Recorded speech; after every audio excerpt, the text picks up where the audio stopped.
I'm not farting in a jar, so I want to lower your expectations properly. Thank you. How? Yeah, well, you're welcome. You're a real sport. How are we all doing tonight? All right? Who's drinking? Who's drinking? Give us a shout if you're drinking. Nice. Who here smokes weed? I know it's California. Maybe there's one or two. Yeah. Well, I have news. I recently decided after 20 years I was going to stop smoking pot. Yeah, no cheers ever for that, ever, anywhere, especially a comedy show.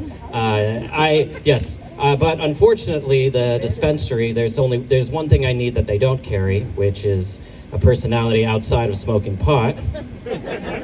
You know, it's funny because pot smokers are so sensitive if you make fun of the fact that, like, that's their whole personality, you know? Like, I don't just smoke weed, I also have vape cartridges, edibles, shatter, dabs, and I love the music of Fish and Sublime. I'm a very multifaceted person. Thank you very much. But it's hard because no one takes weed seriously at all, even though, I mean, it won't kill you, but it's not good for you. But, you know, so you tell people you're quitting. It is the only drug you can tell someone you're quitting where people will talk you out of quitting it. Oh man, maybe you haven't tried the right strain. What if you drank it? What if you just smoked at night? What if you just did edibles? Like, I'm trying to quit. Why are you enabling me? You know, because I don't drink alcohol. I am 5 years sober from alcohol. See, okay, you didn't cheer my weed, but you're like, yeah. Everyone knows alcohol is terrible. You tell a drunk person you're quitting, like, that's so wonderful. I am terrible to my family. Everything is awful, but you're making a great decision. Even when you're drinking, you know you shouldn't be doing it. But weed, only drug in existence, people try to talk you out of it, or try to talk you out of quitting. No one's ever like, oh, heroin. I mean, you know, they use morphine in medicine, so maybe you're just not using the right injection site. You know, you should try to be a little bit more open-minded. So speaking of open-minded, I appreciate that people are here. You could have spent your day at home arguing with a stranger on the internet who does not care what your opinion is, but you're still talking at 2 a.m. Spattered laughter. Who here, and be honest, gets into arguments about politics on Facebook or Twitter or any bit of social media? Well, I personally, thank you for admitting it, I personally don't argue with anyone on the internet because, you know, I've made women come before. Sorry, guy, I mean, it's out there. You were the only one. You should have known what was coming. Or maybe you don't know what's coming. That's the whole thing. No, I'm a lawyer. Look, I'm kidding. I'm a lawyer. I like arguing. I like sitting down and learning things from people, but Facebook and social media, it's not the fucking Greek Acropolis, okay? This is not where you go to learn things and exchange ideas. It's not a fucking town square, okay? And I know this because I moved to Oklahoma for 2 years, and I was like the only Californian they knew, so I basically became the representative of California who they answer all their fucking questions.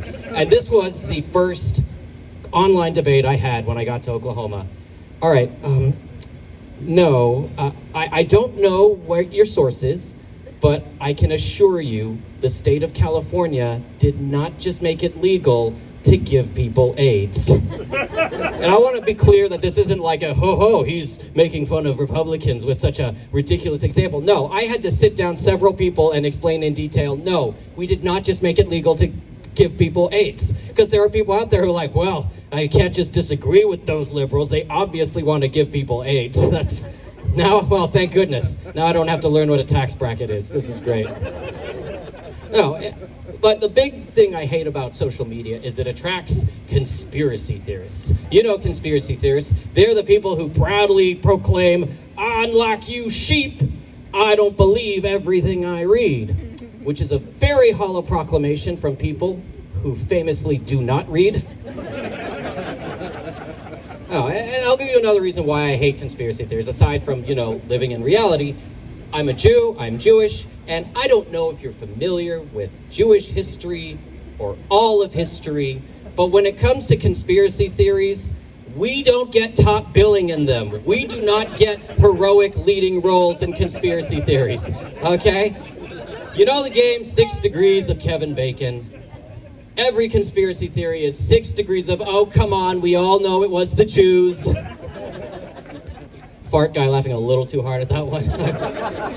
Yeah, so it's kind of weird that they're about to overturn Roe v. Wade because I actually spent a lot of time in Mexico, and Mexico's Supreme Court actually just made it legal to have an abortion. So we're going to have this weird thing where we used to be scared of people from Mexico coming in here to have babies, but now Americans are going to do the opposite thing, or at least Texans are going to do the opposite thing, openly go into Texas to not have babies. So, turnaround's fair play. Thank you, right? Yeah, so, Mexico. I've actually been spending a lot of time there. I was there for an entire month, and I was picking up my Spanish once again, and I was doing it by watching we got any Spanish speakers here? What do they teach you in school? Okay, I was like, what do they teach you in school? I actually was picking up Spanish. The best way to do it is to watch Spanish TV, so I was watching my favorite telenovela. You might be familiar with it. It's called Mexican Porn. Oh, really great drama. Lots of bells and whistles, but I really recommend it. So I was watching Mexican Porn one day, and a man comes on. No, not on her, but he comes into the frame, and he's having sexual intercourse with a woman, and he is wearing a face mask, but no condom. I have struggled to find a better metaphor for how we have not responded to COVID for the last 2 years than a guy raw dogging a porn star in a face mask. Like, I'm helping. No, you're not. You're just getting the disease elsewhere. Yes, but I like Mexico. I actually went on a lot of dates down there. I'm going to say it, I like dating Latin women because the stereotype is true. They are into things that American girls won't do, like tell you they like you and appreciate you and are open with their feelings. American women, they are so fucking hard to crack. They're just walking around playing games because they're terrified of getting hurt. And their whole thing is, I can't let him know I like him because then he'll know I like him. And then he wins. So better hide it for months and then lose the opportunity and go, why do all guys leave me?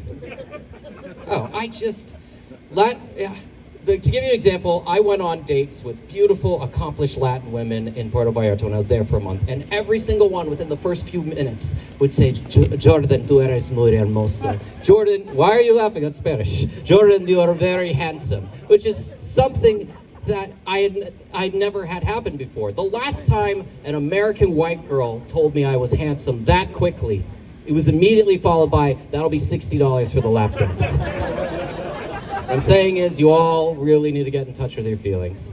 So I'll just pivot. Who here's had a threesome? Oh, fuck you. I mean, congratulations on your wonderful life experience. I'm so happy you get to experience things I haven't. Ugh. No, I actually, as a straight guy, I want to have my dream of, bringing two women to simultaneous explosive letdown. Yeah, but I've never had sex with two women at the same time. But I have had sex with two women on the same day at a crawfish boil I hosted in San Diego. And let me tell you, it's not technically a threesome, but that still was a momentous day for me. The day I got over being uncool in high school. I mean, when the guidance counselor says it gets better in 10 to 15 years, they are not kidding. It gets a lot better. Yes, but actually, I did pretty well in San Diego dating as a comedian, which is bizarre, but I did. Unfortunately, I created some enemies along the way. I dated somebody and slept with her, and I had offended somebody who had a crush on her. And what he was saying about me behind my back is funny because I've never heard anyone talk shit like this. He was mad at her and he was telling her that I basically deceived her into it. And this is how he described it. He says, I know Jordan's game. He just tricks women into sleeping with him using his charming awkwardness routine. I want to cover that again. Charming awkwardness. That is the most positive spin I have ever heard for undiagnosed autism. Either way, I know things are going to work out for me, undiagnosed autism aside. By the way, I love that he thinks that this is on purpose. That being weird and being unable to pick up on social cues is a deliberate dating strategy. But I know I'm going to do okay. You know, you just put your feelings out there and somebody will reciprocate them. And I know it's going to work out for me because I like my women just like I like my coffee. I will take literally anything you have to offer me. Look, I don't care if she's not hot anymore or it came from the gas station. I just want to be awake for a couple minutes, okay, till I drive home. Anyhow, I'm Jordan Parker. Give it up for your host, everybody. Appreciate you.